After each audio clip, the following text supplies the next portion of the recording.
Hi, and welcome back to my channel.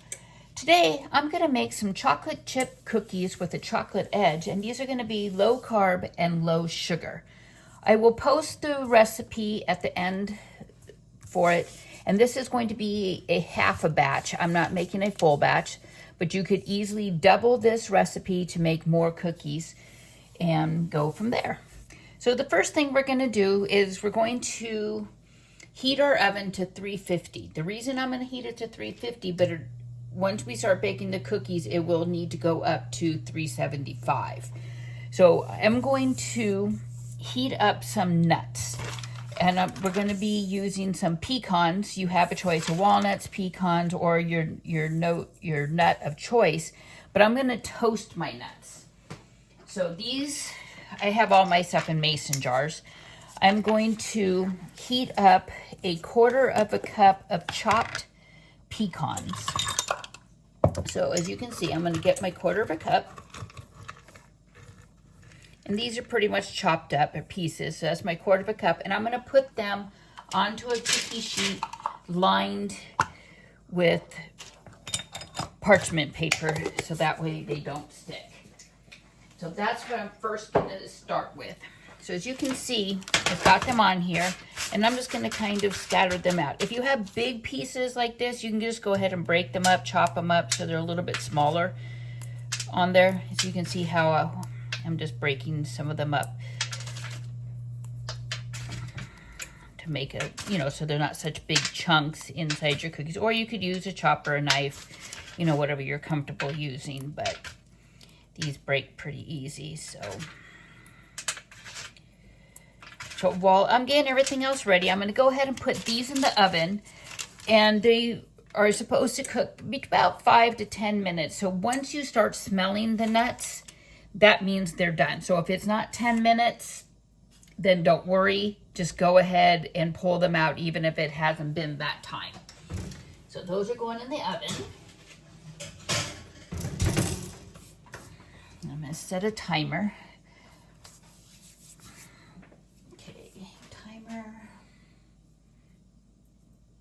Where's my timer over here? Okay, so 10 minutes. Okay. All right, so the next step is we're going to use almond flour for the cookie dough. So again, I have all my stuff in mason jars. So this is almond flour. And I'm going to put in a half a cup of almond flour to start.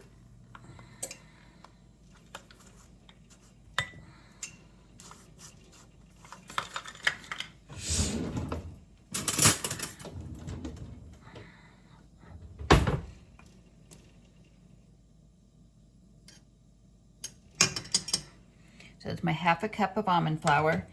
And then since I did half my recipe for right now, I'm also going to put in 2 tablespoons of almond flour just to make up the amount for a full batch.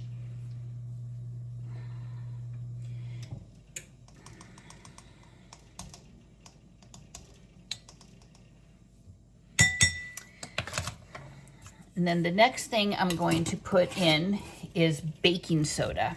And I'm going to put in a quarter of a teaspoon of baking soda.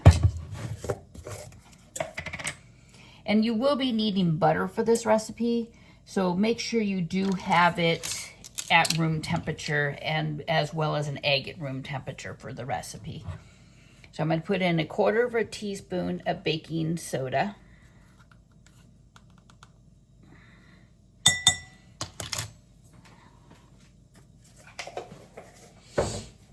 And I'm going to mix that all together, just these two in here.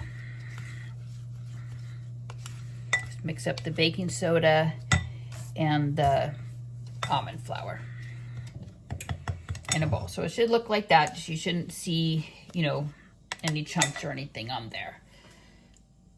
So I'm going to kind of set that aside for right now. And then I'm going to go over, bring my stand mixer over.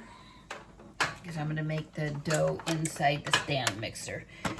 So if it's a little loud when I am mixing, I'm sorry.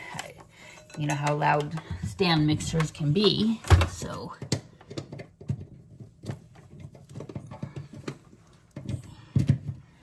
I've got my stand mixer over here. Okay, so in the stand mixer, I've got the bowl and everything ready on here. I'm going to use a quarter of a cup of room temperature butter, or 4 tablespoons, just depending on if you have it. Like, this is the butter. So you can look on for 4 tablespoons, or you can measure out a quarter of a cup. So I have some butter here that I have been getting soft for a while now. So I'm just going to go ahead and pull that off of here, so that way I'm not, cutting one that's a little bit harder. So this is my softened room temperature butter. And again, it's a quarter of a cup or 4 tablespoons, just depending.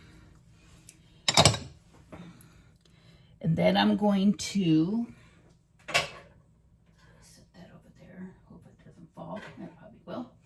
Okay, so the next is going to be adding some brown sugar. I actually use the brown sugar blend, which is blended with Splenda and the brown sugar, so that way it is lower sugar content when you're cooking. And it measures a little bit different. The conversion usually for a quarter of a cup is 2 tablespoons. So I'm only going to put 2 tablespoons of this brown sugar in, just to the fact that it is a little bit sweeter. And these do need to be packed, like a packed tablespoon. So if you are using this brown sugar, make sure that you do use the conversion table. If not, you'll have really, really sweet cookies. So there's 1 tablespoon packed, and my 2nd tablespoon packed. So you can see they're packed. So I'm going to put those in. You can also, make this recipe, using regular brown sugar if you wanted to. That would be fine as well. It would just make it a lot sweeter. So I'm making it, less sweet and no salt, very low sugar. So this is good for people, that are like diabetic, or people that don't want a lot of sugar in their systems. So next I'm going to put in a quarter of a cup of stevia. And I use stevia. You can also use Splenda. You can use monk fruit. Again, it's your sugar of choice that you want to use.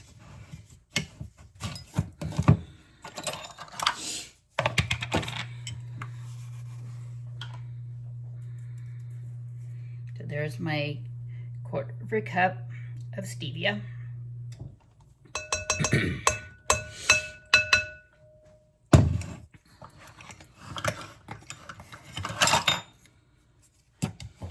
And I'm starting to smell my nuts, and it's been just about 6 minutes. So I'm going to go ahead and pull my nuts out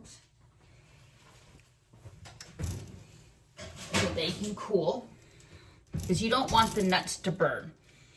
Okay, so it's hard to show you the nuts, but these are the nuts that are toasted. So I'm going to go ahead and set them up here so they can cool off.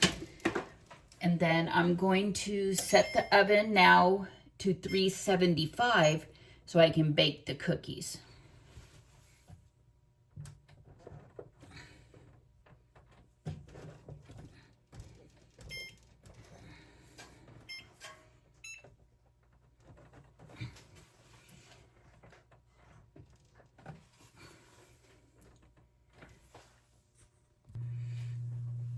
Okay, so I've got the nuts out there. I've got the brown sugar, the butter, and the stevia in there.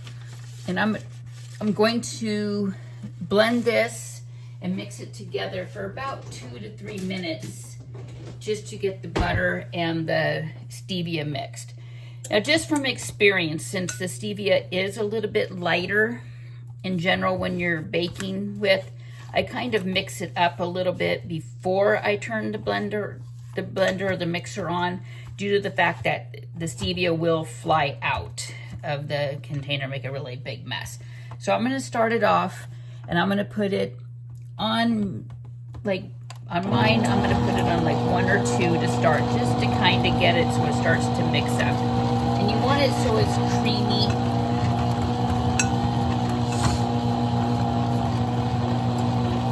And then once it starts to mix, you can speed it up a little bit. And you can see I have it, so I'm moving the bowl around and getting it all to blend together here.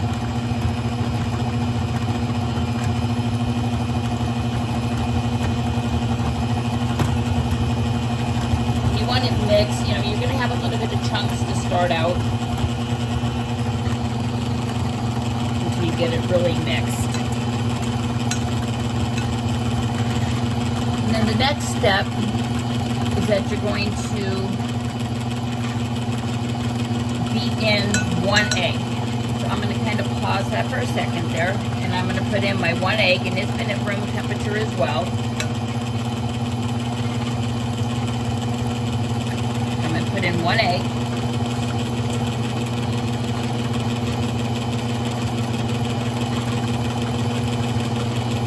And then I'm also going to be adding the vanilla at this point. And you need a ½ teaspoon of vanilla extract to put in there. And this is pure vanilla extract that I actually made. So I do have the recipe on my channel, so you can follow along how to make pure vanilla extract.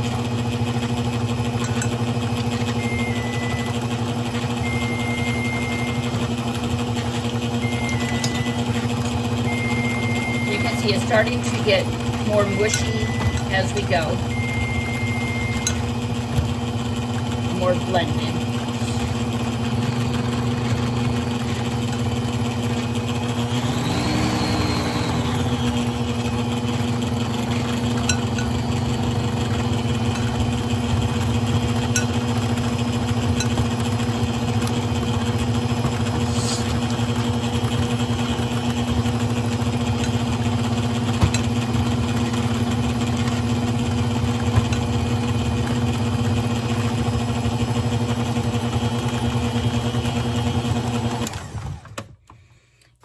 Going to take off my blender up here just so I can get a little bit more deep in there.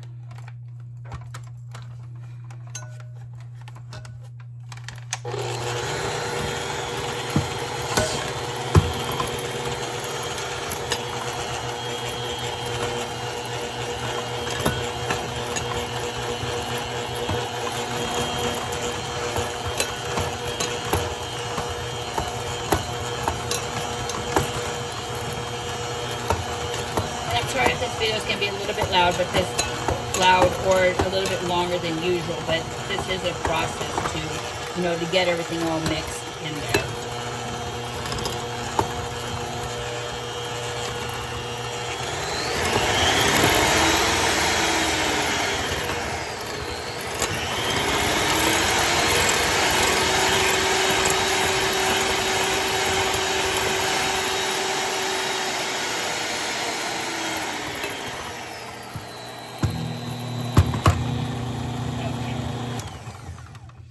So as you can see, my butter and everything is all creamed up inside my bowl.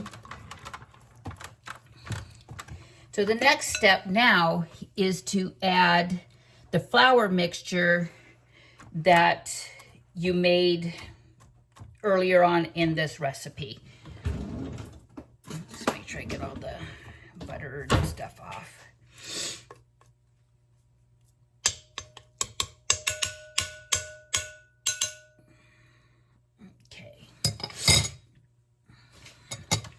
I'm going to add a little bit at a time. And again, I'm going to turn it on low. And I'm going to put in like a scoop like this. I'm just gonna add it in until it starts getting mixed up. I'm actually probably gonna get my other blender out.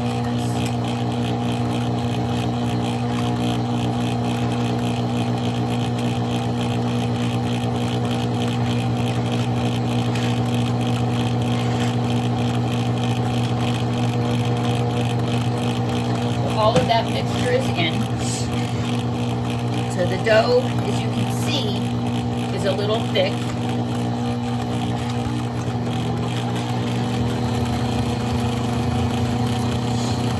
But that's how you want it. You want the dough thick, especially using the almond flour here.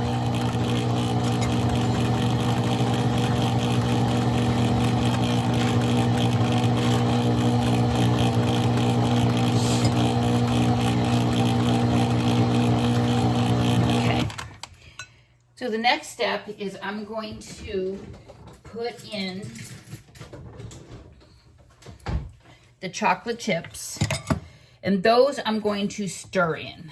I don't want to put the chocolate chips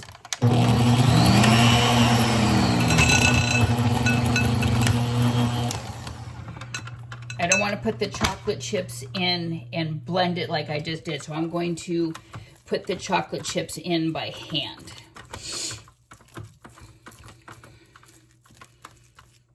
I'm just really mixing this up too.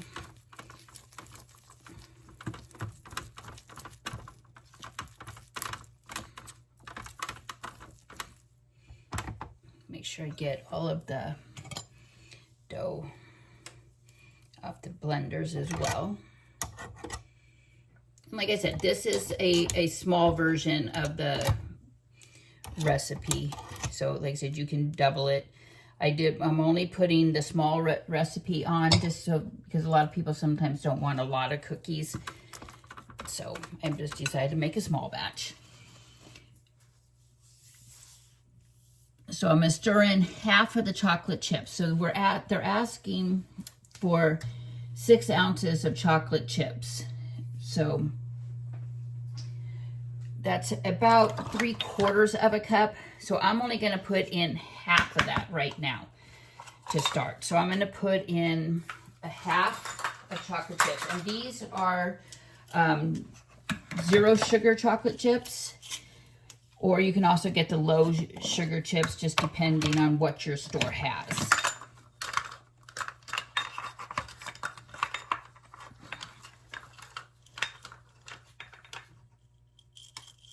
So I'm going to put in half a cup of the chocolate chips. And the rest of the chocolate chips we will be using a little bit later on in the recipe. So I'm going to go ahead and stir the chocolate chips in. I'm actually going to take my spatula out now and actually use the spoon so it makes it a little bit easier to stir. So I'm going to stir in my chocolate chips. And you can see everything is well mixed now.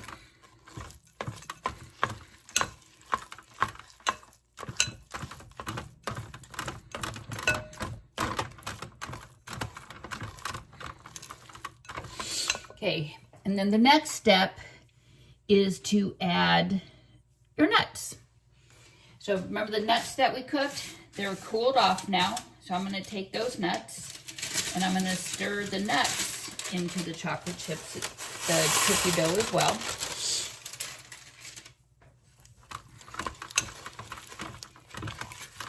So on your cookie sheet, you can use either parchment paper or you can slightly grease your cookie sheet to put these cookies on. I personally use the parchment paper to put my cookies on just so they don't stick as much.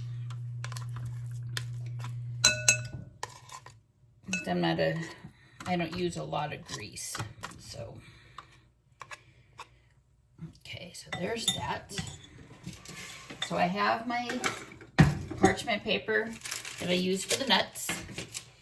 And I'm going to use a cookie spoon. That something looks like this. If you don't have one of these, you can use a rounded teaspoon as well. That will also work. So I'm going to take those and I'm going to put them on my cookie sheet about 1 inch to 2 inches apart. And my oven is now heated to 375. Because remember, I had to turn it up to the fact that I was cooking the nuts a little bit earlier.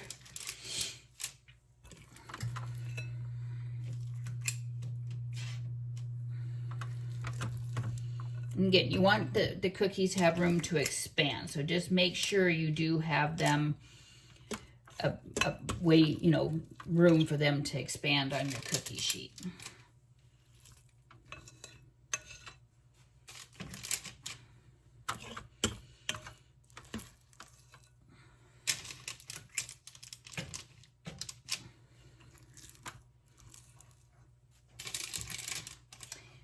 And if you're doing the half a recipe like I did, you're probably going to end up with about 18 cookies, give or take. The other recipe, if you double it, will make 36. So I'm going to put these in the oven, and I'm going to set a timer, and they need to cook probably about 10 to 12 minutes until they start to get like golden. So again, depending on your oven, you know, judge by there. Okay, so I'm going to put these in the oven for 10 to 12 minutes.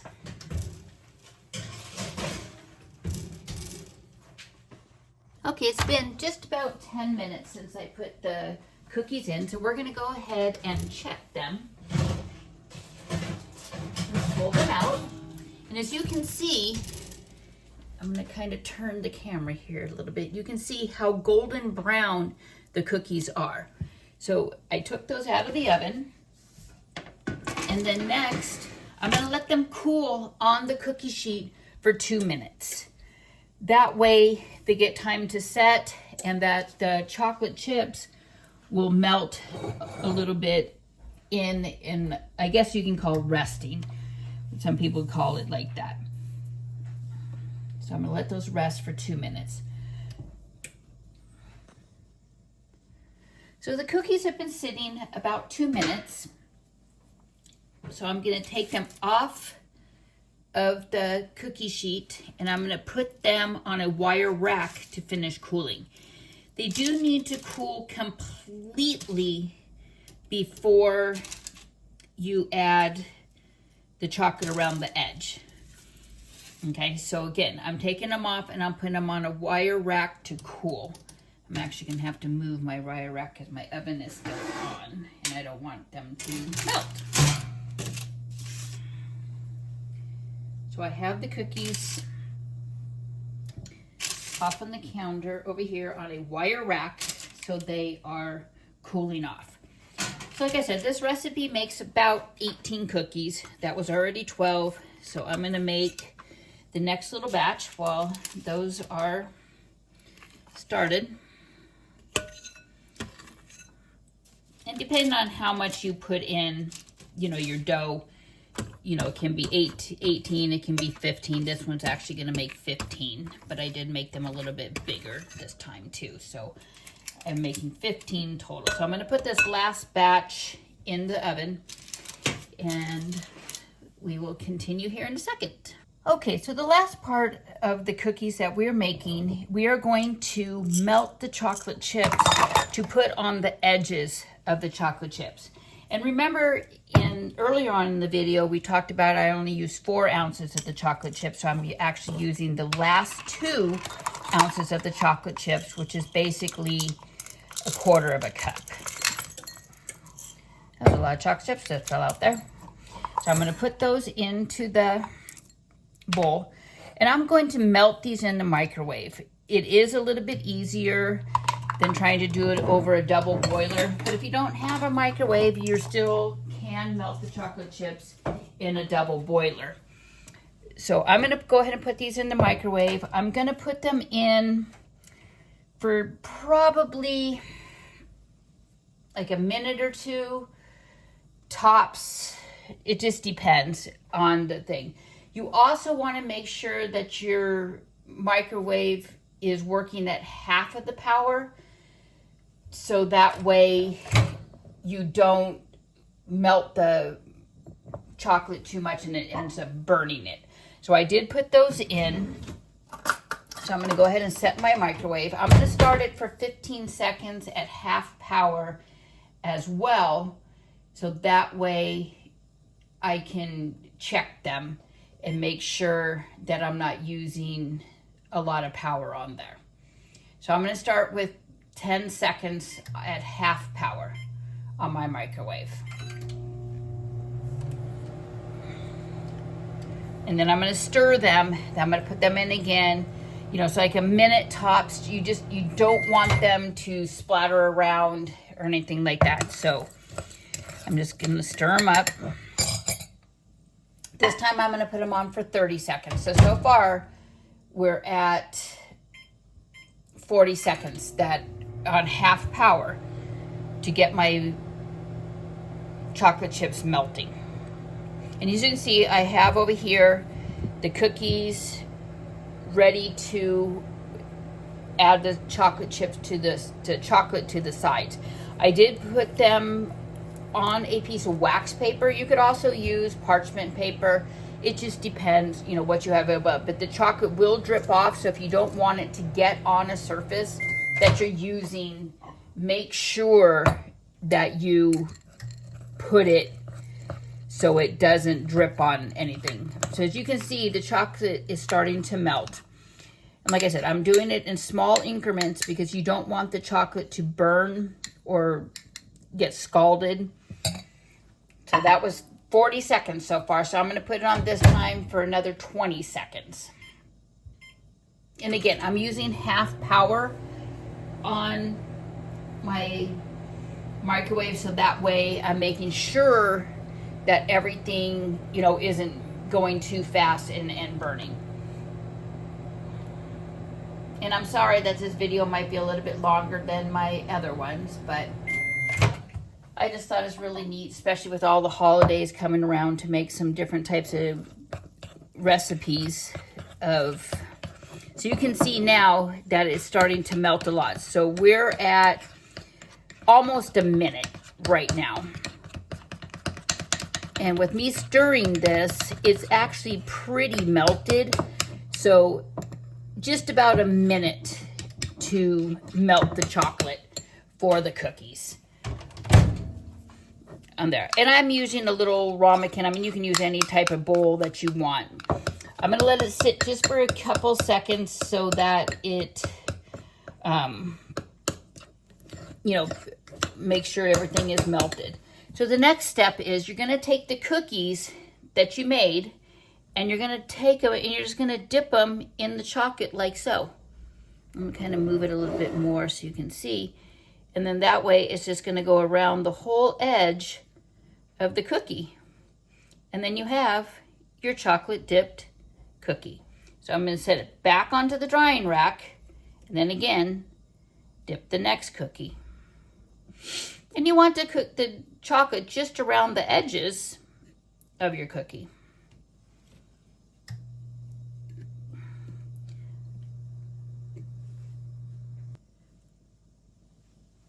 So this is what the cookies look like.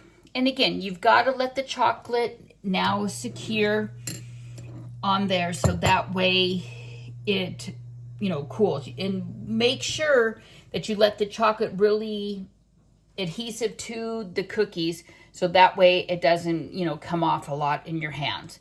Well, if you like what I do, you know, subscribe to my channel, you know, to hit that notification bell.